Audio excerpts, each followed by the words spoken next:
नमस्कार दोस्तों, मैं वैभव हंसराज आपका स्वागत करता हूं तक्षशिला ट्यूटोरियल के ऑनलाइन चैनल पे। दोस्तों, हम लोग ने लास्ट सेशन में क्लास 12 के सेकंड चैप्टर स्थिर वैद्युत विभव एवं धारिता के 2.1 पहले लेक्चर के बारे में बात की थी। आज हम लोग चलते हैं दूसरे लेक्चर पे। ठीक है, देखिए पहले लेक्चर में हमने क्या क्या पढ़ा था। स्थिर वैद्युत विभव क्या होता है, विभवांतर क्या होता है। ठीक, फिर उसके बाद हमने पढ़ा था कि अगर एक से ज्यादा चार्जेस हैं, एक से ज्यादा आवेश है, तो उनके कारण कुल विभव कितना होगा। ठीक है, और फिर हमने लास्ट में एक वैद्युत द्विध्रुव के कारण अक्षीय और निरक्षीय दोनों स्थितियों के लिए एक विभव का सूत्र प्राप्त किया था। ठीक है, ओके दोस्तों, अब हम लोग आगे बढ़ते हैं और आज का सेशन शुरू करते हैं एक नए टॉपिक के साथ। उसका नाम है समविभव पृष्ठ। ठीक है, समविभव पृष्ठ यानी कि इक्विपोटेंशियल सरफेस। ठीक है, देखिए छोटा सा कॉन्सेप्ट है। ठीक है, आएगा तो 1 या 2 नंबर में, वैसे इसके चांसेस नहीं है। ठीक है, उतना इंपॉर्टेंट नहीं है, इसलिए मैं स्टार वगैरह नहीं बनाऊंगा। छोटा सा कॉन्सेप्ट है, अपने दिमाग में रख लीजिए, आगे जरूर काम आएगा। ठीक है, देखिए नाम को देखिए दोस्तों, सारा मतलब क्लियर हो जाएगा। केवल नाम को देखिए, क्या लिखा है, समविभव पृष्ठ। सम का मतलब होता है बराबर, विभव का मतलब आप जानते हैं। ठीक है, और पृष्ठ मतलब एक सतह, यानी कि इसका मतलब समझ में आ गया कि सम का मतलब बराबर, विभव का मतलब आप जान ही रहे हैं, और पृष्ठ। ठीक है, यानी एक ऐसी सतह, एक ऐसा पृष्ठ। ठीक है, एक ऐसी सतह, एक ऐसा पृष्ठ जिस पर स्थित सभी बिंदुओं पर विभव क्या हो, बराबर हो जाए, उसे बोलते हैं समविभव पृष्ठ। ठीक है, यानी कि ये तो हमारी समझने की भाषा हो गई कि भाई किसी भी सतह पर या किसी भी पृष्ठ पर एक ऐसी पृष्ठ या एक ऐसी सतह जिस पर स्थित सारे बिंदु समान विभव पर हो, यानी सभी बिंदुओं पर विभव क्या हो, समान हो, उसे बोलते हैं समविभव पृष्ठ। ओके, इतनी बात समझ में आ गई, गुड। ठीक है, अब देखिए, अब इसको एक थोड़ा अच्छी भाषा में कि हम इसे एग्जाम में रिप्रेजेंट कर सके तो हम क्या बोलेंगे, हम बोलेंगे कि किसी वैद्युत क्षेत्र के भीतर, क्योंकि आप जानते हैं दोस्तों, जहां पे इलेक्ट्रिक फील्ड एग्जिस्ट करेगी उसी के अंदर वैद्युत क्षेत्र, उसी के अंदर विभव भी एग्जिस्ट करेगा। ठीक है, बिना वैद्युत क्षेत्र कहीं ऐसा नहीं होगा कि कहीं पे इलेक्ट्रिक फील्ड यानी वैद्युत क्षेत्र ना हो और विभव हो, ऐसा तो होने से रहा। ठीक है, तो हम क्या करेंगे, हम बोलेंगे कि किसी वैद्युत क्षेत्र के भीतर खींचा गया वह काल्पनिक पृष्ठ जिस पर स्थित प्रत्येक बिंदु समान विभव पर होता है, क्या कहलाता है, समविभव पृष्ठ कहलाता है। ठीक, ओके, अब देखिए काल्पनिक पृष्ठ मैंने क्यों बोला परिभाषा में, क्योंकि दोस्तों जान लीजिए कल्पना में ही हम लोग ये पृष्ठ खींचेंगे, वास्तव में ये पृष्ठ तो होगा नहीं। ठीक है, जैसे वैद्युत बल रेखाएं वास्तव में नहीं होती है, केवल कल्पना मात्र है, वैसे ही समविभव पृष्ठ भी वास्तव में कुछ होता नहीं है, ये भी एक कल्पना मात्र है। ठीक है, ओके, देखिए अब सपोज करिए ये एक सर्किल है। ठीक है, और ये सर्किल आया कहां से, हमने क्या किया, हमने मान लिया कि कोई एक बिंदु आवेश है। ठीक है, ये बिंदु को हमने O बोल दिया, इस बिंदु पर कोई एक आवेश प्लस Q रखा हुआ है। ठीक है, इतनी बात समझ में आ गई, किसी बिंदु O पर कोई एक आवेश प्लस Q रखा हुआ है। ठीक है, अब क्या होगा, ये आवेश है प्लस Q, तो भाई आवेश चाहे प्लस हो चाहे माइनस हो, यानी कि पॉजिटिव हो चाहे निगेटिव हो, आवेश क्या करता है, आवेश वैद्युत बल रेखाओं को उत्पन्न करता है। अब ये आवेश वैद्युत बल रेखाओं को उत्पन्न करेगा डेफिनेटली, और लेकिन ये कैसा है, ये पॉजिटिव चार्ज है दोस्तों, तो इससे चलने वाली बल रेखाएं इससे निकलकर दूर की ओर जाएगी, ना कि इसके पास आएगी। ये देखिए दोस्तों, हमने क्या किया है, यहाँ पे एक पॉजिटिव चार्ज मान लिया था, ये पॉजिटिव चार्ज है तो बल रेखाएं उत्पन्न करेगा, और ये सभी बल रेखाएं क्या हो रही है, इस सर्किल से और इस सर्किल से क्रॉस होकर गुजर रही है। अब ये सर्किल क्या है, मैंने इस बिंदु O पर रखे आवेश Q को केंद्र मानकर किसी एक त्रिज्या, सपोज कर लीजिए R, ठीक है, किसी एक त्रिज्या R का एक गोलीय पृष्ठ खींच लिया है। गोलीय पृष्ठ खींचा है दोस्तों, वृत्त नहीं है, गोलीय पृष्ठ है। ठीक है, 3D ऑब्जेक्ट होगा, गोलीय पृष्ठ खींच लिया है, और वो गोलीय पृष्ठ देखिए, अब इस गोलीय पृष्ठ पे आप कहीं भी कोई बिंदु लेंगे तो वो केंद्र से बराबर दूरी पर होगा, क्योंकि दोस्तों आप इतना जानते हैं कि भाई अगर किसी हम गोले की बात करते हैं या किसी सर्किल की बात करते हैं, तो सर्किल हो चाहे गोला हो, उस गोले या सर्किल के प्रत्येक बिंदु की केंद्र से दूरी कांस्टेंट होती है, यही होती है ना, बस सिंपल, यहां भी वही हो रहा है। ठीक है, इस गोलीय पृष्ठ पर आप कहीं भी बिंदु लेंगे तो चाहे यहां लीजिए चाहे यहां पॉइंट लीजिए, सबकी केंद्र से दूरी कितनी होगी, बराबर होगी, और वो त्रिज्या के बराबर होगी, क्योंकि त्रिज्या यही तो होती है कि पृष्ठ पर स्थित बिंदुओं की केंद्र से दूरी, और केंद्र पर रखा है आवेश, तो सभी बिंदुओं की आवेश से दूरी कितनी हो जाएगी, त्रिज्या के बराबर हो जाएगी। और बराबर दूरी पर होने के कारण विभव भी बराबर होगा, क्योंकि दोस्तों बिंदु आवेश के कारण विभव कितना होता है, 1/4 pi epsilon not into Q/R। ठीक है, ये फॉर्मूला बताता है कि इस आवेश Q के कारण R दूरी पर स्थित किसी बिंदु पर विभव का मान इतना होगा। अब सपोज करिए यहाँ पे दोस्तों हम 2 पॉइंट लेते हैं, ये पहला पॉइंट हमने ले लिया पॉइंट ए, ठीक है, ये पॉइंट ए है, इस पॉइंट पे विभव का मान कितना है VA, ठीक, ये पॉइंट हमारा ए है, इस पे विभव कितना है VA। यहाँ पे एक पॉइंट ले लिया, ये पॉइंट है हमारा B, ठीक है, और इस पे विभव कितना है, इस पे विभव है VB। अब सपोज करिए, जरा बताइए पॉइंट ए की Q से दूरी कितनी होगी, त्रिज्या के बराबर होगी, यानी R।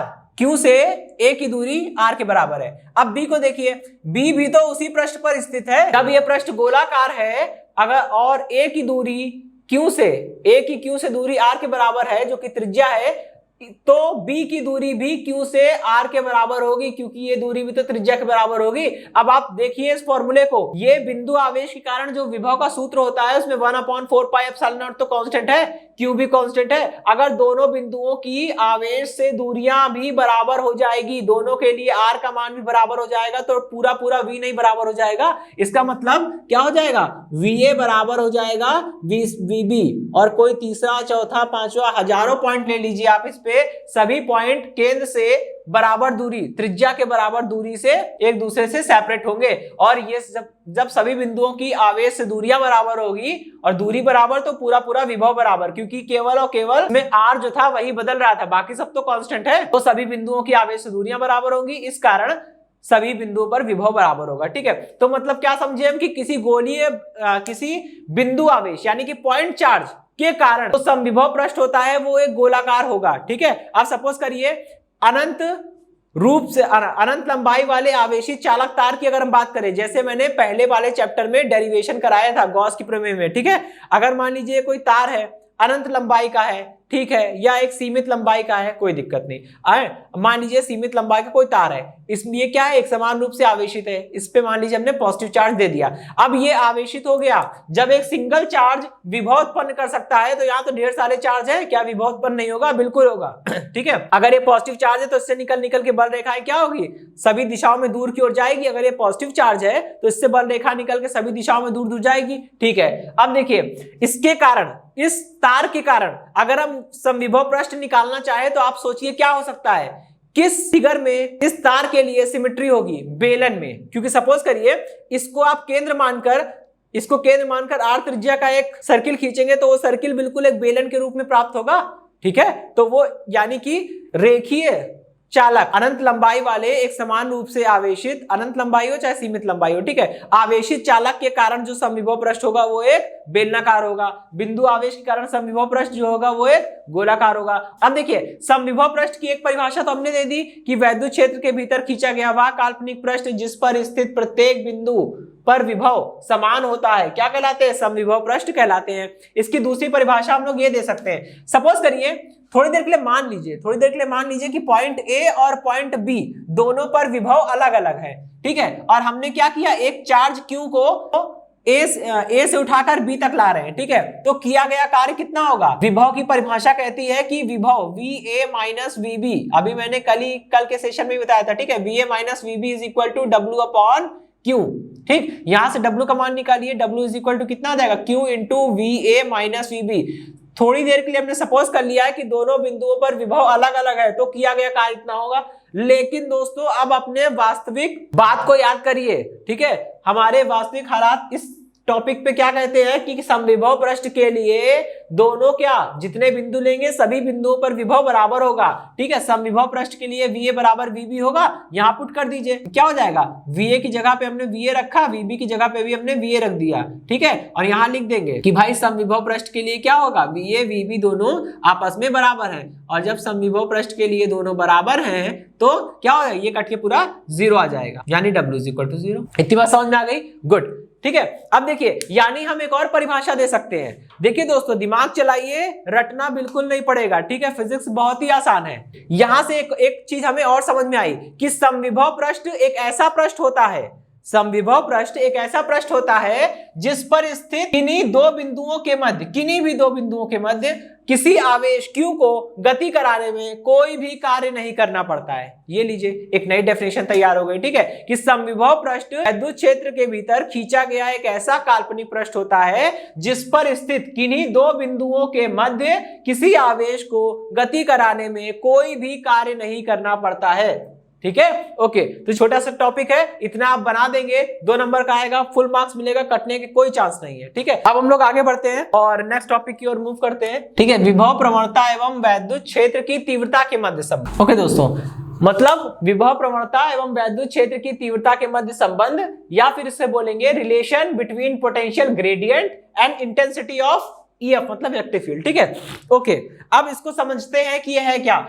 वैद्युत क्षेत्र की तीव्रता को हम लोग कैपिटल ई से प्रदर्शित करते हैं, उससे हम सभी लोग परिचित हैं। ठीक है, लेकिन यहाँ पे दोस्तों एक नया टर्म आ गया है हमारे लिए, विभव प्रवणता। अभी विभव प्रवणता है क्या, आइए इसको पहले थोड़ा सा समझ लेते हैं, क्योंकि इसके बिना काम चलेगा नहीं। ये मैंने वैद्युत बल रेखाएं बनाई है, ठीक है, इससे तो आप परिचित होंगे। और ये कैसी है, एक किस प्रकार के वैद्युत क्षेत्र को दर्शाएंगी, एक समान वैद्युत क्षेत्र, असमान वैद्युत क्षेत्र, यस, एक समान वैद्युत क्षेत्र। ठीक है, एक समान वैद्युत क्षेत्र इसलिए बोलेंगे इसे क्योंकि देखिए इसमें क्या होगा, सभी बल रेखाएं समांतर है और समदूरस्थ है। अगर बल रेखाएं कहीं पर दूर कहीं पे पास होगी, मतलब उनके बीच का जो सेपरेशन है, उनके बीच का जो अंतर है, ये जो अंतर है ये अगर अलग अलग होगा, कहीं पे पास पास आ जाए, कहीं पे दूर दूर चली जाए, तो समझ लीजिएगा ये असमान वैद्युत क्षेत्र है। किंतु यहाँ पे ऐसा नहीं है, मतलब ये एक समान वैद्युत क्षेत्र है। इतनी बात समझ आ गई, गुड। यहाँ पे एक समान वैद्युत क्षेत्र का मतलब क्या होता है, E is equal to constant, E constant होगा, या फिर यूं कह लीजिए E जो है वो x का फंक्शन नहीं होगा। x का फंक्शन मतलब कि दूरियां बदलने पर E का मान नहीं बदलेगा, यूनिफॉर्म है, एक समान है। ठीक, अच्छा, अगर आप वैद्युत क्षेत्र का मान नहीं बदलेगा, समझ में आ रहा है, लेकिन विभव के बारे में क्या ख्याल। मान लीजिए हमने यहाँ पे 2 पॉइंट ले लिए, यहाँ पे पॉइंट ले लिया हमने A, यहाँ पे पॉइंट ले लिया हमने B। ठीक है, ओके, दोनों तरफ हमने पॉइंट ले लिया A और B।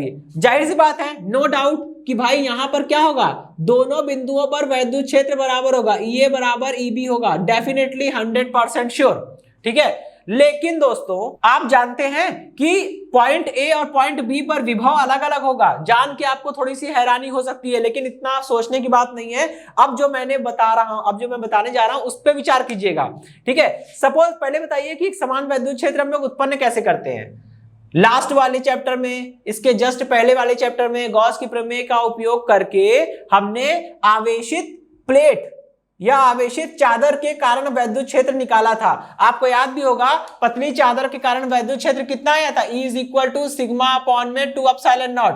ठीक है दोस्तों, फिजिक्स जो है वो फॉर्मूले में ही है, ठीक है, थ्योरी में नहीं है, फॉर्मूले में ही है। तो फॉर्मूले पे जरा गौर करिए, किसी भी पतली आवेशित चादर के कारण वैद्युत क्षेत्र का मान ये होता है। इस फॉर्मूले में दोस्तों आपको कहीं भी R दिख रहा है नहीं। इसका मतलब अगर ये आवेशित प्लेट है तो इस आवेशित प्लेट से चाहे यहां पर बिंदु ले ले, चाहे और दूर बिंदु ले ले, इलेक्ट्रिक फील्ड एक जैसी होगी, वैद्युत क्षेत्र एक समान होगा। और वहां पर जब मैंने पिछले वाले चैप्टर में आवेशित चालक प्लेट के कारण वैद्युत क्षेत्र की तीव्रता का निगमन किया था, उसका सूत्र ड्राइव किया था गॉस के प्रमेय का यूज करके, वहां पे हमने आपको बताया था कि टीचर लोग वाइवा में क्वेश्चन पूछते हैं कि एक समान वैद्युत क्षेत्र क्या होता है, आप बता ले जाओगे, फिर आप पूछेंगे वो कि एक समान वैद्युत क्षेत्र को उत्पन्न कैसे करें, है ना, हम कैसे इसको प्रोड्यूस कर सकते हैं। तो एक समान वैद्युत क्षेत्र उत्पन्न करने के लिए दोस्तों हम लोग 2 प्लेटें लगाते हैं। कैसी प्लेट लगाते हैं, 2 प्लेट, और कैसी, बिल्कुल समतल प्लेट। क्यों, क्योंकि समतल प्लेट के कारण जो वैद्युत क्षेत्र उत्पन्न होता है वो एक समान होता है, उसमें R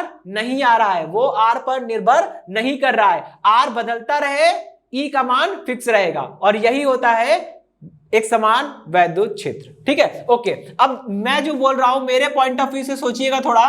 ठीक है, देखिए दोस्तों, अब आपको इतना समझ में आ रहा है ना कि भाई इधर से वैद्युत बल रेखाएं देखिए इधर से निकल रही है, इस साइड से निकल रही है, उस साइड को जा रही है। तो जाहिर बात है ये वाली प्लेट कैसी रही होगी, धनावेशित वाली प्लेट कैसी रही होगी, धनावेशित।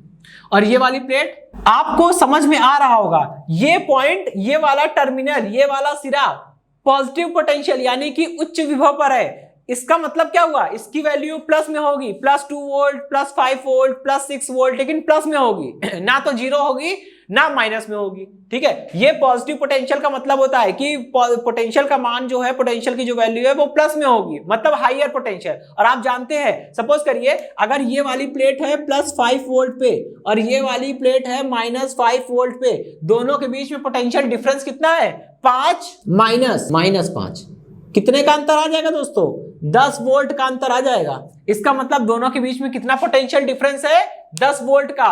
कितना विभव अंतर है? 10 वोल्ट का, यही होता है। ठीक, अच्छा अब समझ में आया। अब देखिए ये आपको पता है कौन सा नंबर बड़ा है, -5 बड़ा है या +5? आप कहेंगे +5 बड़ा है, बात सही है। इसका मतलब ये क्या है? ये उच्च विभव है। हम लोग उसको क्या बोलेंगे?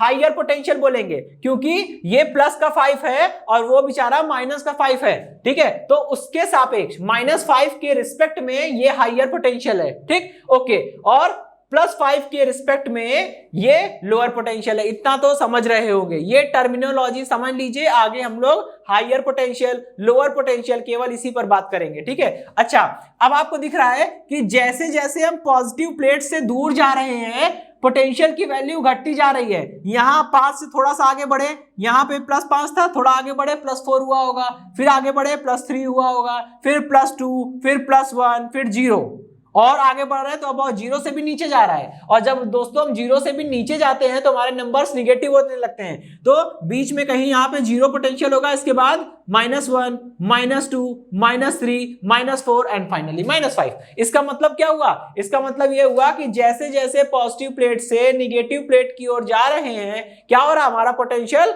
डाउनवर्ड, नीचे की ओर जा रहा है, गिर रहा है। इसका मतलब आप समझ रहे होंगे कि पहले यहाँ पे पॉइंट ए है, पॉइंट ए पॉजिटिव प्लेट के ज्यादा पास है, पॉइंट बी पॉजिटिव प्लेट से दूर है। इसका मतलब VA क्या होगा? VA की वैल्यू जो है वो VB से ज्यादा होगी। VA की वैल्यू जो है वो VB से ज्यादा होगी। बल रेखाएं देखिए, इधर से निकल के उधर जा रही है, इसका मतलब ये वाली प्लेट पॉजिटिव, वो वाली निगेटिव। एग्जांपल लेने के लिए मैंने प्लस और 5 वोल्ट्स +5 और -5 का एग्जांपल लिया था। कुछ भी हो सकता है पोटेंशियल, ठीक है, कोई दिक्कत नहीं। आप देख रहे हो जब आप पॉजिटिव प्लेट से दूर की ओर जा रहे हो तो पोटेंशियल घटते घटते निगेटिव तक पहुंच रहा है। इसका मतलब आगे प्लेट पॉजिटिव प्लेट के पास पॉइंट ए है और पॉजिटिव प्लेट से दूर है पॉइंट बी, तो जो पॉइंट पास में होता है उस पर पोटेंशियल ज्यादा होगा।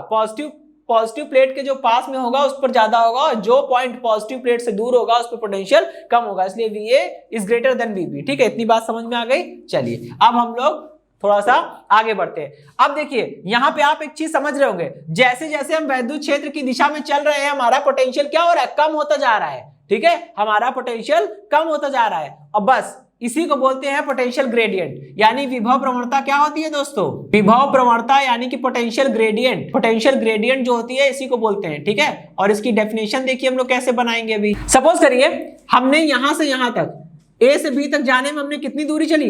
dx दूरी चली। भाई विभव के मान में परिवर्तन देखना है, क्या करेंगे? VB माइनस VA करेंगे। ठीक है, VB माइनस VA। भाई अंतिम विभव माइनस प्रारंभिक विभव, तभी तो पता चलेगा कितना घटा, है ना। अगर आपके पास अभी 10 रुपए है, बाद में 5 रुपए बचे, आपको देखना है कितना खर्च हुआ, तो क्या करेंगे? लास्ट पोजीशन में बचे रुपए यानी 5 रुपए माइनस शुरुआत में 10 रुपए, 5 माइनस 10 माइनस का 5 आएगा, वो माइनस साइन ये बता रहा है कि आपने पैसे खर्च। ठीक है, ओके। अगर dx दूरी चलने पर A से B तक की दूरी मान लिया dx है, dx दूरी चलने पर पोटेंशियल में डिफरेंस कितना आ रहा है? dV का। तो यूनिट डिस्टेंस यानी एकांक दूरी चलने पर पोटेंशियल में डिफरेंस कितना आएगा? dV/dx। इसी को बोलते हैं विभव प्रवणता। ठीक है, तो हम इसकी परिभाषा स्वयं बना लेंगे। हम क्या बोलेंगे कि वैद्युत क्षेत्र के भीतर क्षेत्र की दिशा में एकांक दूरी चलने पर विभव के मान में, वैद्युत क्षेत्र के भीतर क्षेत्र की दिशा में एकांक दूरी चलने पर विभव के मान में होने वाले परिवर्तन को विभव प्रवणता कहते हैं। ठीक है, चलिए ये तो विभव प्रवणता का कॉन्सेप्ट हो गया, छोटी सी परिभाषा है, पूछी जाती है। ठीक, 1 नंबर में बस जो मैंने बोला इसको आप लिख दीजिएगा। 1 नंबर की परिभाषा इतना लिख दीजिएगा, चित्र बनाने की जरूरत नहीं है। ठीक है, ओके। अब आइए आगे बढ़ते हैं। हमने क्या माना है कि यहाँ पे हमारे 2 पॉइंट्स हैं। ठीक है, चलिए मैं इस पॉइंट को C को रिमूव कर देता हूँ, थोड़ा डायग्राम थोड़ा साफ दिखना चाहिए। ठीक है, सपोज करिए हमारे पास, जैसे मैंने पहले बोला था, 2 पॉइंट है, दोनों पॉइंट है। ठीक है, अब देखिए यहाँ पे पॉइंट A से B तक की डिस्टेंस कितनी है? dx। ठीक है, अच्छा अब यहाँ पर पॉइंट B पर एक चार्ज रखा है, कितना चार्ज है? Q चार्ज रखा है। ठीक, ओके, या चलिए Q0 मान लेते हैं, कोई दिक्कत नहीं है ऐसी। ठीक, अब मुझे क्या करना है? मुझे इस चार्ज को, पहले देखिए कि वैद्युत क्षेत्र में आवेश रखा है। भाई जब वैद्युत क्षेत्र के भीतर कोई आवेश रखा होता है तो वैद्युत क्षेत्र क्या करता है? उस पर एक बल लगाता है, तो ये उस पर एक बल लगाएगा। ठीक है, और आपको पता है कि वैद्युत क्षेत्र के भीतर धनात्मक आवेश पर जो बल लगता है वो हमेशा क्षेत्र की दिशा में लगता है। आप इसे ऐसे भी समझ सकते हैं, देखिए ये पॉजिटिव प्लेट है, ये पॉजिटिव चार्ज है, पॉजिटिव पॉजिटिव रिपल करेगा।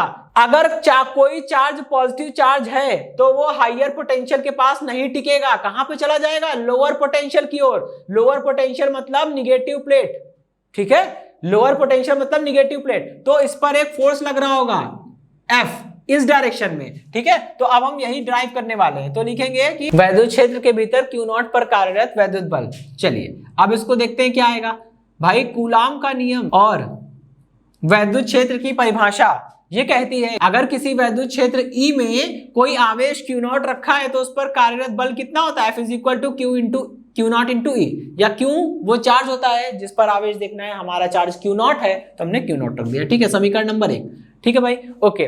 और अब इतनी बात समझ में आ गई, ओके। अब आप निकालिए कि B से A तक लाने में किया गया कार्य, ठीक है। आवेश Q0 को बिंदु B से A तक लाने में किया गया कार्य भाई W = कितना होगा, F डॉट S होता है ना, F डॉट S। S क्या होता है दोस्तों, S होता है विस्थापन। विस्थापन यहां पे कितना है, B से A तक आ रहे हैं, विस्थापन कितना हो रहा है, dx का। तो भाई F डॉट S हमने फॉर्मूला पढ़ा था, उसमें S विस्थापन होता है। मेरा विस्थापन यहाँ पे dx है तो हमने S की जगह पे dx रख दिया है, ये ठीक, ओके। अब जरा ध्यान दीजिएगा दोस्तों, मैं B से A आ रहा हूं, विस्थापन इधर की ओर हो रहा है, विस्थापन पॉजिटिव प्लेट की ओर हो रहा है, ठीक है, विस्थापन पॉजिटिव प्लेट की ओर है और बल निगेटिव प्लेट की ओर है। दोनों के बीच में एंगल कितना है, 180, क्योंकि बल इधर विस्थापन इधर, 180। तो ये कितना हो जाएगा, ये हो जाएगा F dx और cos थीटा होता है ना, cos थीटा, तो यहां पे रखेंगे cos 180 डिग्री। और cos 180 कितना होता है, cos 180 कितना होता है, -1, ठीक है। तो W = कितना आ जाएगा, W = आ जाएगा माइनस का F इंटू dx। यहां लिख देंगे सिंस cos 180 डिग्री = -1, ठीक है, ओके। चलिए अब देखिए इतनी बात समझ में आ गई। और ये आपका यहां पे F का मान रख दीजिए समीकरण 1 से, तो W = कितना हो जाएगा, माइनस का Q0 × E × dx, समीकरण नंबर 2 मान लिया, ठीक है। ये तो कार्य निकाला है हमने कार्य की परिभाषा से। अब हम लोग दोस्तों एक कार्य हम लोग और निकाल सकते हैं, कैसे, विभवांतर की परिभाषा से, ठीक है। कैसे, विभवांतर की परिभाषा ये कहती है अगर मान लीजिए कि बिंदु A पर विभव VA है, बिंदु B पर विभव VB है, तो A से B तक ले जाने में किया गया कार्य कितना हो जाएगा, W = Q0 × VA - VB, ठीक है ना। देखिए हमको करना क्या होगा दोस्तों, एक यहाँ पे टर्मिनोलॉजी समझ लीजिए क्योंकि आगे न्यूमेरिकल्स में काम आएगा, ठीक है।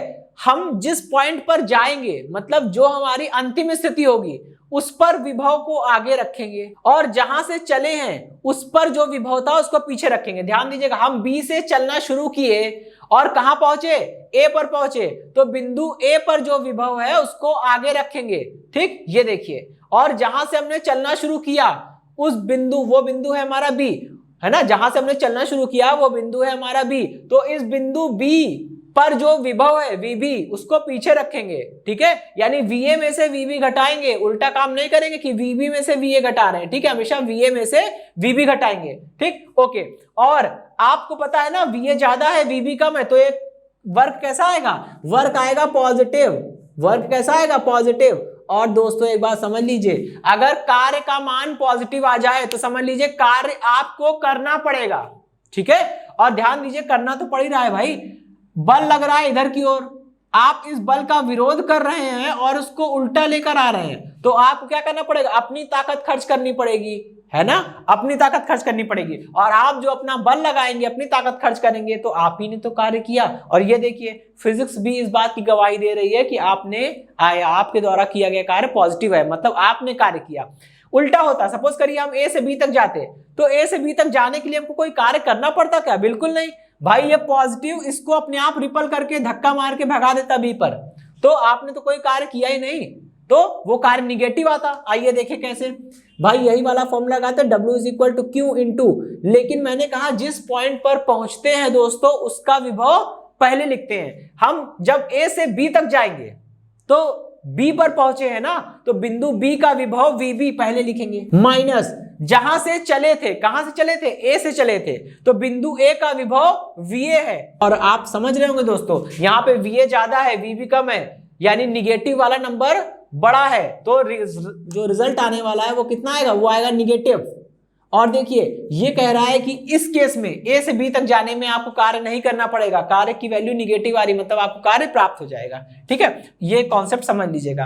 अब देखते हैं, यदि बिंदुओं ए तथा बी पर विभव क्रमशः VA तथा VB हो, तब आवेश Q0 को कहां से कहां तक ला रहे हैं, बी से ए पर ला रहे हैं। ठीक है, आने में किया गया कार्य भाई W is equal to Q into जिस पॉइंट पर पहुंचे हैं उसका विभव पहले लिखेंगे। जब हम बी से ए पर आ रहे हैं तो ए पर पहुंचे हैं तो VA माइनस VB होगा। ठीक है, माइनस कहां से चले थे, बी से चले थे, तो उसका पोटेंशियल हम बाद में लिखेंगे। ठीक, और ये VA माइनस VB कुछ अंतर आएगा भाई, कुछ ना कुछ अंतर ही तो लेना है, तो हमने अंतर को बोल दिया, हमने मान लिया अंतर DV है, तो कितना हो जाएगा, ये हो जाएगा Q इंटू DV। ठीक है, यहाँ पे हमने मान लिया है कि VA माइनस VB करने पर कितना आ रहा है, हमारा DV आ रहा है। ठीक है, इतनी बात समझ में आ गई। ओके, ये समीकरण नंबर 3 है।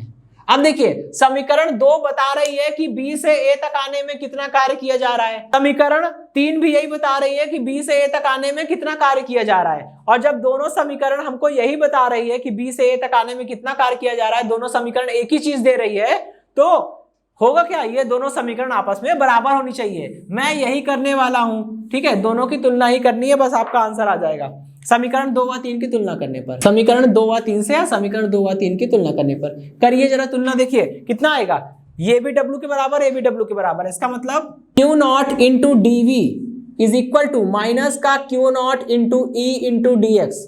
ठीक है, ओके, और देखिए Q0 से Q0 कैंसिल हो जाएगा। ठीक है, कितना बचेगा, ये बचेगा E is equal to minus का dV बाई dx। और dV बाई dx क्या होता है, dV बाई dx ही तो विभव प्रवणता है। इसका मतलब वैद्युत क्षेत्र का मान जो होता है वो विभव प्रवणता यानी dV बाई dx के बराबर होता है। लेकिन यहाँ निगेटिव साइन आ रहा है, इसकी व्याख्या करनी पड़ेगी। निगेटिव साइन ये बताता है कि आप जिस दिशा में चल रहे हो, है ना, और अगर आप ऐसी दिशा में चलिए कि जिस दिशा में विभव घटेगा तो समझ लीजिएगा वही इलेक्ट्रिक फील्ड की डायरेक्शन है। ठीक है, यहाँ पे मैंने बताया भी था एग्जांपल देके कि VA ज्यादा है, VB कम है। जब हम A से B की ओर मूव करेंगे मतलब हमारा पोटेंशियल डिक्रीज हो रहा है, पोटेंशियल डिक्रीज हो रहा है, तो DV मतलब विभव में अंतर, और अगर कोई चीज घट रही है तो उसका अंतर निकालेंगे तो निगेटिव आएगा। ठीक है, ओके, तो इज इक्वल टू माइनस का dV बाई dx।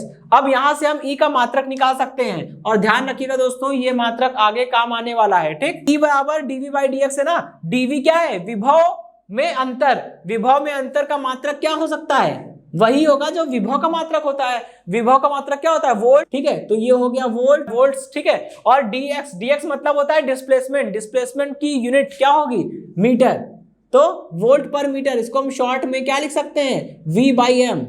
ठीक है, तो यानी इलेक्ट्रिक फील्ड का मात्रक, वैद्युत क्षेत्र की का जो मात्रक है वो dV बाई dx फॉर्मूले से वोल्ट पर मीटर हो सकता है। ठीक, और इसको भी हम लोग यूज करेंगे। चलिए, ये तो 2 टॉपिक हो गए, अब हम लोग आगे बढ़ते हैं। ओके दोस्तों, अब देखिए नेक्स्ट क्वेश्चन है क्या, पहले समझ लेते हैं कि करना क्या है, फिर उसके बाद हम लोग उसको अप्रोच करेंगे। ठीक है, देखिए इसमें बोल क्या रहे हैं, सिद्ध कीजिए कि क्यों कूलाम आवेश को V विभवांतर से त्वरित करने पर उसके द्वारा अर्जित गतिज ऊर्जा का मान Q बराबर, मान जो होगा वो QV होगा, यानी K बराबर Q इंटू V। हमें क्या प्रूफ करना है, हमें प्रूफ करना है, यहाँ पे लिख दे रहा हूं मैं, प्रूफ दैट कि K इज इक्वल टू कितना होगा, Q इंटू V। आप जानते हैं 11वीं क्लास में पढ़ा भी होगा कि गतिज ऊर्जा को हम लोग K से प्रदर्शित करते हैं। K मतलब काइनेटिक एनर्जी। ठीक है, तो K से हम लोग प्रदर्शित करते हैं। K is equal to Q into V हमें प्रूफ करना है। ठीक, ओके, और ये फॉर्मूला यहाँ पे प्रूफ कर लीजिए। सबसे पहले तो हम विभवांतर की व्यवस्था करते हैं। सपोज करिए, ठीक है, देखिए ये 2 प्लेट है और हमने मान लिया है ये वाली प्लेट पॉजिटिव है, ये वाली प्लेट निगेटिवली चार्ज है। पॉजिटिवली चार्ज का मतलब होता है हायर पोटेंशियल पर है, पॉजिटिव पोटेंशियल होगा। निगेटिवली चार्ज का मतलब होता है लोअर पोटेंशियल पर है, क्योंकि ये निगेटिव चार्ज है इस पे। ठीक है, दोनों प्लेटों के बीच में दोस्तों विभवांतर कितना है, विभवांतर है V के बराबर। ठीक है, V के बराबर विभवांतर है, और दोनों प्लेटों के बीच की दूरी कितनी है, x के बराबर। ठीक है, दूरी है x के बराबर। अब हमने सपोज, वो तो जाहिर सी बात है दोस्तों कि भाई इलेक्ट्रिक फील्ड एग्जिस्ट करेगी, मैं जानता हूं, पॉजिटिव टू नेगेटिव होती है ना, क्योंकि बल रेखाएं जो होती है वो धनात्मक आवेश से शुरू होती है, ऋणात्मक आवेश पर खत्म होती है। या यूं भी कह सकते हैं कि हायर पोटेंशियल, देखा मैंने कहा था ना ये हायर पोटेंशियल लोअर पोटेंशियल जैसे टर्म मैं यूज करूंगा। हायर पोटेंशियल मतलब पॉजिटिव पोटेंशियल, मतलब कि ज्यादा वैल्यू होगी उस पोटेंशियल की, ठीक है, इन कंपैरिजन टू अदर। ठीक, तो हायर पोटेंशियल से लोअर पोटेंशियल की ओर इलेक्ट्रिक फील्ड लाइंस होती हैं, या फिर पॉजिटिव चार्ज से निगेटिव चार्ज की ओर होती है। दोनों ही बातें सही हैं, ठीक है। बीच में मैं स्पेस खाली छोड़ रहा हूं ताकि हमारा डायग्राम साफ बने, ठीक है। यहां पर हमने एक चार्ज रख दिया है दोस्तों, बिल्कुल प्लेट ए से पॉजिटिव प्लेट से बिल्कुल सटा हुआ है, ठीक है। ये चार्ज है, इसका चार्ज का जो मैग्नीट्यूड है वो कितना है, क्यू। और यहाँ पे क्यू बोला गया मतलब ये कुछ नहीं, प्लस माइनस कुछ नहीं है, मतलब कैसा है, पॉजिटिव चार्ज है, ठीक है। ये तो अंडरस्टूड है ना, जब बताते नहीं है अगर निगेटिव होगा तो बोलेगा, ठीक। हमने मान लिया है इसका चार्ज क्यों है। आपको पता है अगर ये कुछ नहीं लिखा है मतलब ये पॉजिटिव चार्ज है, पॉजिटिव चार्ज है तो दोस्तों किधर की ओर भागेगा, निगेटिव की ओर भागेगा ना भाई। पॉजिटिव चार्ज जो है वो निगेटिव प्लेट की ओर जाएगा ना, क्योंकि पॉजिटिव चार्ज जो होता है वो लोअर पोटेंशियल की ओर भागता है, मतलब निगेटिव की ओर भागता है। इसका उल्टा निगेटिव चार्ज जो होता है वो हायर पोटेंशियल यानी कि पॉजिटिव प्लेट की ओर आएगा, ठीक। ये पॉजिटिव चार्ज है क्योंकि इस पे कोई माइनस नहीं है, इसको पॉजिटिव चार्ज माना गया है, पॉजिटिव माना गया है तो निगेटिव की ओर जाएगा, ठीक है। और इस पे एक फोर्स भी लगेगा दोस्तों, कितना फोर्स लगेगा, F is equal to Q into E, ठीक है। क्योंकि हमें पता है कि अगर किसी वैद्युत क्षेत्र E में कोई आवेश Q रखा है तो उस पर लगने वाला बल F बराबर Q इंटू ई होता है, ठीक। ओके, चलिए इतनी बात समझ में आ गई। अब हम लोग आगे बढ़ते हैं, ठीक है। देखिए अब आपको पता है ना दोस्तों कि अगर किसी वैद्युत क्षेत्र E में कोई आवेश Q रखा है तो उस पे लगने वाला बल F बराबर Q इंटू ई होगा। परंतु 11वीं क्लास की चीजें समझिएगा, न्यूटन के गति के द्वितीय नियम के अनुसार आवेश पर कार्यरत बल, किसी भी वस्तु पर आवेश क्या, किसी भी वस्तु पर कार्यरत बल जो होता है वो उस वस्तु के द्रव्यमान और उसमें उत्पन्न होने वाले त्वरण के गुणनफल के बराबर होता है। ऐसा न्यूटन ने कहा था कि वस्तु पर लगने वाला कुल बल बराबर वस्तु का द्रव्यमान इंटू वस्तु का त्वरण, ठीक है। तो अगर आवेश का द्रव्यमान m है और आवेश में उत्पन्न होने वाला त्वरण a है तो F बराबर m है। दोनों की तुलना कर लीजिए, समीकरण 1 व समीकरण 2 की तुलना करने पर करिए जरा, तुलना कितना आ जाएगा, ये हो जाएगा m इंटू ए बराबर कितना हो जाएगा, Q इंटू ई। दोस्तों जरा यहां से a का मान निकालिए, कितना आएगा, a का मान आ जाएगा Q इंटू ई अपॉन में m, समीकरण नंबर 3, ठीक है। ओके, इतनी बात समझ में आ गई, समीकरण नंबर 3 है। अब जरा यहाँ पे विभव प्रवणता की परिभाषा लगाइए, ठीक है। विभव प्रवणता एवं वैद्युत क्षेत्र में संबंध क्या होता है, वैद्युत क्षेत्र में संबंध होता है E is equal to minus का dv बाई dx होता है, मैं जानता हूं, लेकिन यहाँ पे dv होता है दोनों के बीच में कुल विभवांतर, और दोनों के बीच में विभवांतर कितना है दोस्तों, v है, तो केवल v आ जाएगा। और दोनों के बीच की दूरी, कितनी दूरी चले हम x दूरी चले तब विभव में v का परिवर्तन आता है। दोनों के बीच में विभवांतर v है, लेकिन x दूरी चलेंगे तब जाके विभव में परिवर्तन v होगा, यानी कि विभव में परिवर्तन बटे में चली गई दूरी, यही तो होता है, यही तो लिखते हैं। dv का मतलब होता है विभव में परिवर्तन और dx का मतलब होता है चली गई दूरी। हम यहाँ पे x दूरी चल रहे हैं तब जाके v परिवर्तन हो रहा है, तो v बाई x बराबर कितना हो जाएगा दोस्तों, e हो जाएगा। अब आप पूछेंगे यहाँ माइनस क्यों नहीं लगाया, वो माइनस साइन केवल क्या करता है, इलेक्ट्रिक फील्ड की यानी वैद्युत क्षेत्र की दिशा को बताता है, और मुझे यहाँ केवल परिमाण चाहिए, दिशा से कोई मतलब नहीं है, ठीक है। अच्छा, अब सपोज करिए शुरुआत में ये इलेक्ट्रॉन क्या था, सॉरी इलेक्ट्रॉन बोल रहा हूं, शुरुआत में ये आवेश क्या था, केवल धनात्मक प्लेट के पास रखा हुआ था, ठीक है।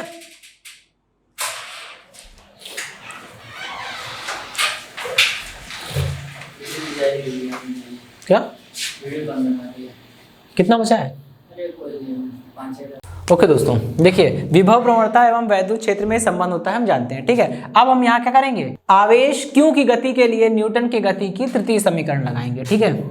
आवेश की गति के लिए न्यूटन की गति की तृतीय समीकरण से, ठीक है। आवेश की गति के लिए न्यूटन की गति की तृतीय समीकरण से, भाई न्यूटन की गति की तृतीय समीकरण क्या होती है दोस्तों, v square is equal to u square plus 2as, यही होती है ना, गुड। लेकिन दोस्तों आप ये समझिए, पहले शुरुआत में प्रारंभिक अवस्था में ये आवेश पॉजिटिव प्लेट के पास रखा हुआ था। तो देखिए, लेकिन शुरुआत में इसका प्रारंभिक वेग क्या है, 0, क्योंकि शुरुआत में तो ये स्थिर अवस्था में है ना। जब समय का मापन शुरू करेंगे तो ये चलना शुरू करेगा और निगेटिव प्लेट की ओर भागेगा। ठीक है, तो शुरुआत में प्रारंभिक वेग इसका कितना है, 0।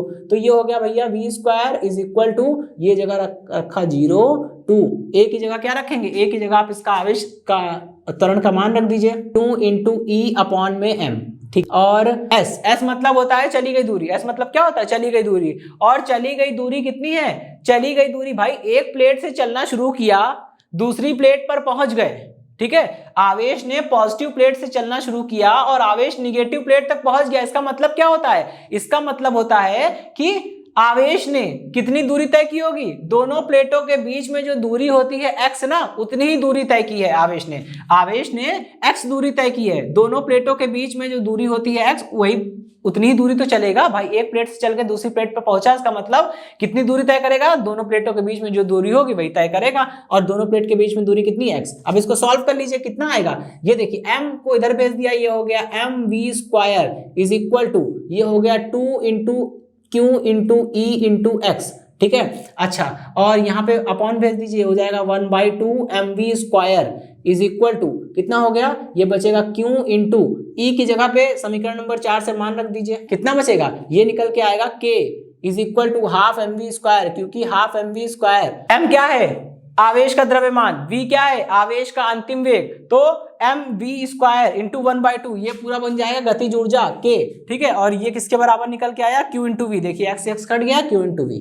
ठीक है, यानी कि बस इतना प्रूफ है, ये प्रूफ करने को बोल रहे थे और ये प्रूफ हो गया। ठीक है, सिलेबस में नहीं है दोस्तों, लेकिन न्यूमेरिकल में ये कॉन्सेप्ट लगेगा और अगर बैड लक हुआ तो एग्जाम में भी आ जाएगा, और आएगा तो 3 नंबर दे के जाएगा कम से कम। ठीक है, ओके दोस्तों, तो ये टॉपिक तो खत्म हुआ। चलिए अब लोग बढ़ते हैं, मूव करते हैं नेक्स्ट क्वेश्चन की ओर। देखिए, इलेक्ट्रॉन वोल्ट क्या होता है, इसके बारे में समझेंगे। एक छोटा सा कॉन्सेप्ट है, इलेक्ट्रॉन वोल्ट जो दोस्तों एक जो है वो एक यूनिट है। इलेक्ट्रॉन वोल्ट क्या है, यूनिट है।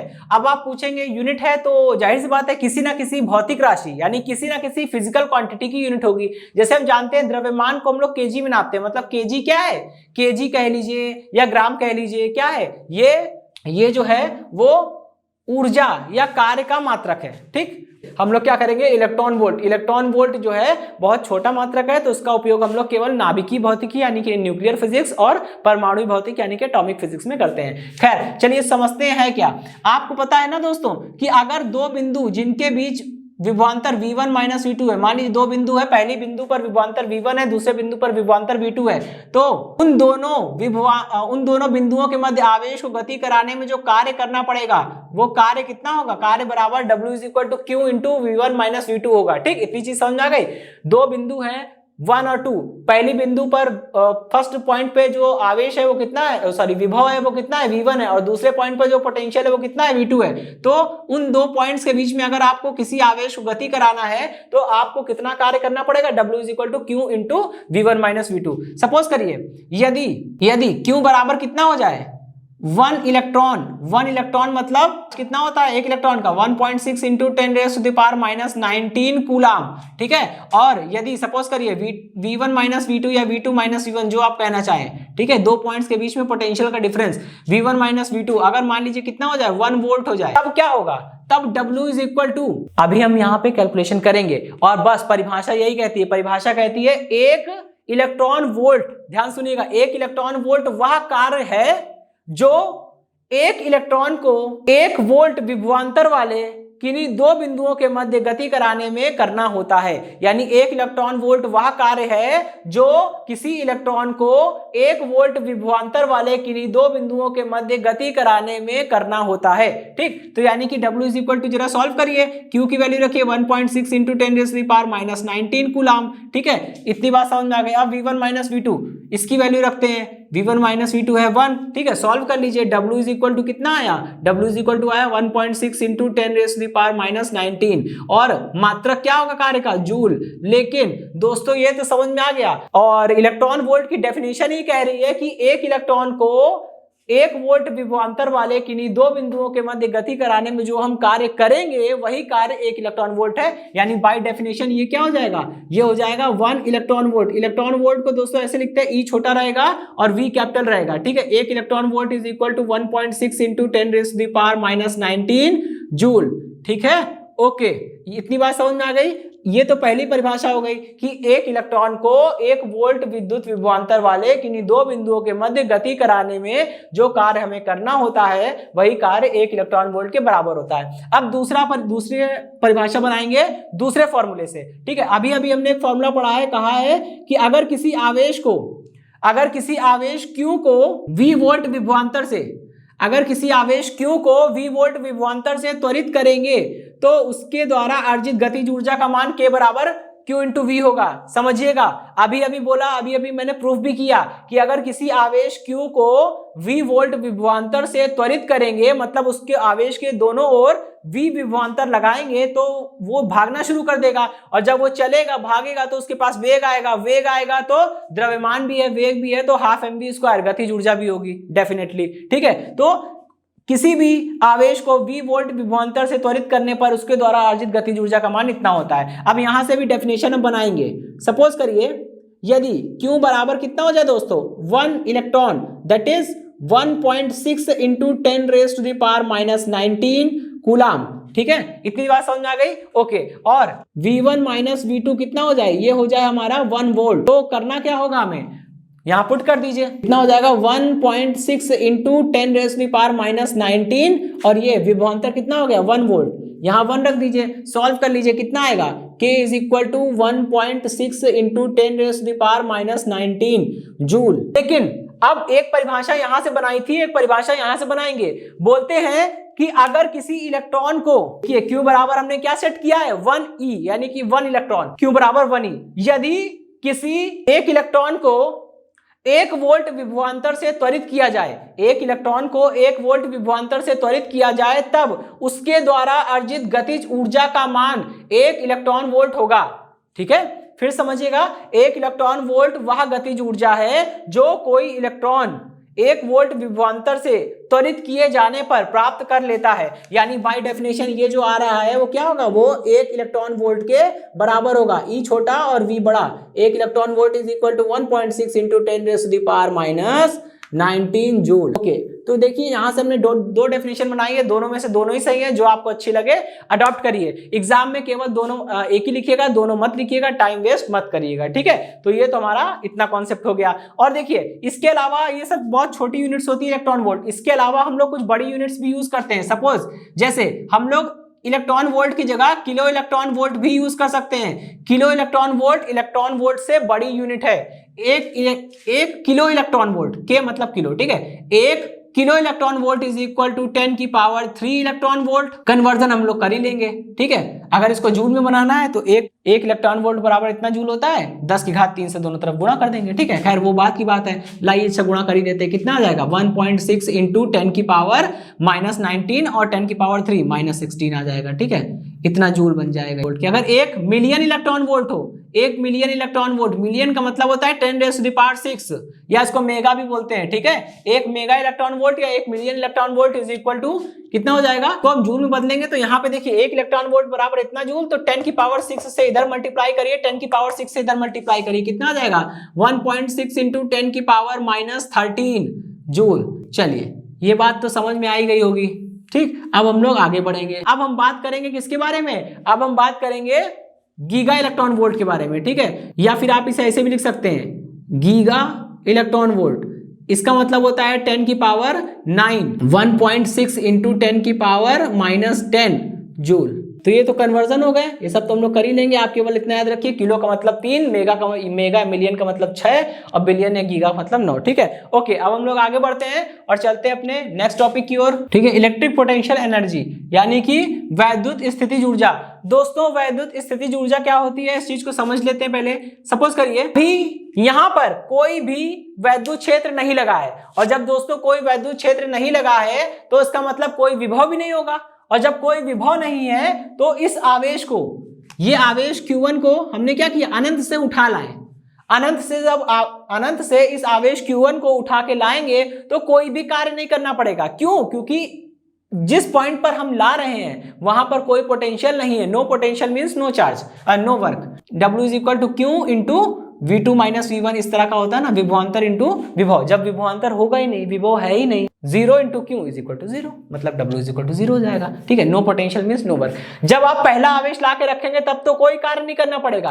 अब प्रॉब्लम क्या होगी, सपोज करिए दोनों के बीच की दूरी क्या है, स्मॉल r के बराबर है। अब जब पहला आवेश Q1 को अनंत से उठा के लाएं और बिंदु A पर रखा, कोई कार्य नहीं करना पड़ा क्योंकि वहां पे पहले से कोई विभव नहीं था, कोई वैद्युत क्षेत्र वहां पे एग्जिस्ट नहीं कर रहा था। इतनी बात समझ में आ गई। लेकिन अब हम क्या करेंगे, अब हम एक दूसरे आवेश Q2 को, ठीक है, दूसरे आवेश Q2 को उठा के लाएंगे और यहां पे रख देंगे। जब आप दूसरे आवेश Q2 को उठा के लाएंगे अनंत से, तो जैसे ही पॉइंट बी पर रखेंगे तो आपको कोई कार्य करना पड़ेगा। क्यों? क्योंकि अनंत पर तो कोई दिक्कत नहीं है। जैसे जैसे आप इसको उठाकर Q1 के पास लाकर बिंदु बी पर रखने का प्रयत्न करेंगे, तो जैसे ही आप Q1 के वैद्युत क्षेत्र के भीतर प्रवेश करेंगे, Q1 पॉजिटिव है, Q2 भी पॉजिटिव है, रिपल करेगा मतलब प्रतिकर्षित करेगा, दूर भगाएगा। लेकिन आप फिर भी अपने बल का उपयोग करके इसको फोर्सफुली यहां पर रखेंगे पॉइंट बी पर।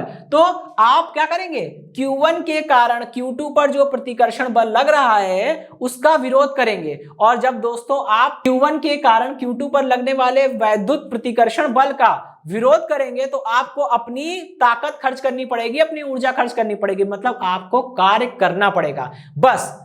ठीक है, ओके। तो अब करना क्या है, हम जितना भी कार्य करेंगे वो सारा कार्य इस निकाय की, इस बनने वाले निकाय की वैद्युत स्थितिज ऊर्जा में संचित हो जाएगा। आइए देखते हैं, कार्य देखते हैं। ठीक है, सपोज करिए कि Q1 के कारण बिंदु B पर, यानी Q1 के कारण r दूरी पर जो बिंदु है B, उस बिंदु B पर कितना विभव है, V है। तो आपको, और आप आवेश को कहां से ला रहे हो, अनंत से ला रहे हो, तो अनंत से आवेश Q2 को B तक लाने में किया गया कार्य। आपने दोस्तों फॉर्मूला पढ़ा होगा कि W upon Q is equal to होता है V। ठीक है, V उस बिंदु पर विभव होता है जिस बिंदु पर हम आवेश को लाके रखते हैं, अनंत से उठाकर आवेश को जिस बिंदु पर लाकर रखते हैं उस बिंदु पर विभव है V। ठीक है, यहां पे क्या हो रहा है, हम आवेश को अनंत से उठा के ला रहे हैं और बिंदु B पर रख रहे हैं, तो जो हम विभव यहां पे लिखेंगे वो बिंदु B का विभव होगा। ठीक है, तो W is equal to Q2 मतलब Q2 चार्ज को ला रहे हैं ना, हम यहाँ पे Q2 आवेश को उठा के ला रहे हैं, तो Q2 इंटू में VB, समीकरण नंबर 1 हो गई। ठीक है, और Q1 के कारण, Q1 क्या है, एक बिंदु आवेश है, Q1 के कारण बिंदु B पर VB इज इक्वल टू, भाई आपको पता है किसी भी आवेश के कारण आवेश से r दूरी पर स्थित किसी दूसरे बिंदु पर विभव का मान कितना होता है, 1/4πε0 Q/r, जहां पे Q वो आवेश होता है जो विभव उत्पन्न कर रहा है। यहाँ पे Q1 आवेश विभव उत्पन्न कर रहा है, तो Q की जगह पे क्या रख देंगे, Q1 रख देंगे। और R होता है आवेश से उस बिंदु की दूरी जहां पर आपको विभव निकालना है। मुझे बिंदु B पर विभव निकालना है, आवेश की बिंदु B से दूरी कितनी है, R है। ठीक, तो यहां पे रख देंगे हम R। ठीक, ओके। अब VB की वैल्यू इक्वेशन नंबर 2 में सब्स्टिट्यूट कर दीजिए। ठीक है, लिखेंगे समीकरण 2 से VB का मान समीकरण 1 में रखने पर, समीकरण 1 में जरा रखिए, कितना हो जाएगा, W is equal to Q2 into 1/4πε0 into कितना हो जाएगा, ये हो जाएगा Q1 अपॉन में R। ठीक, इसको जरा कैलकुलेट कर लीजिए, W is equal to 1/4πε0 into कितना हो जाएगा, Q1 Q2 अपॉन में R। लेकिन दोस्तों ये कार्य तो वो कार्य है ना जो हमने Q2 और Q1 को लाकर, अनंत से लाकर एक दूसरे के समीप रखकर जो निकाय बनाया है, उस निकाय को बनाने में किया गया कार्य है ये। और यही कार्य तो स्थितिज ऊर्जा के बराबर होगा। एक्चुअली हम जितना कार्य करते हैं आवेशों को अनंत से उठाकर वैद्युत क्षेत्र के भीतर लाने में और फिर उनको मिलाकर एक निकाय बनाने में, हम टोटल जो भी कार्य करते हैं वही कार्य इस निकाय में वैद्युत स्थितिज ऊर्जा के रूप में संचित हो जाता है। तो W is equal to U हो जाएगा। ठीक है, U कहें या W कहें, कितना हो जाएगा, 1/4πε0 Q1 Q2 अपॉन में R।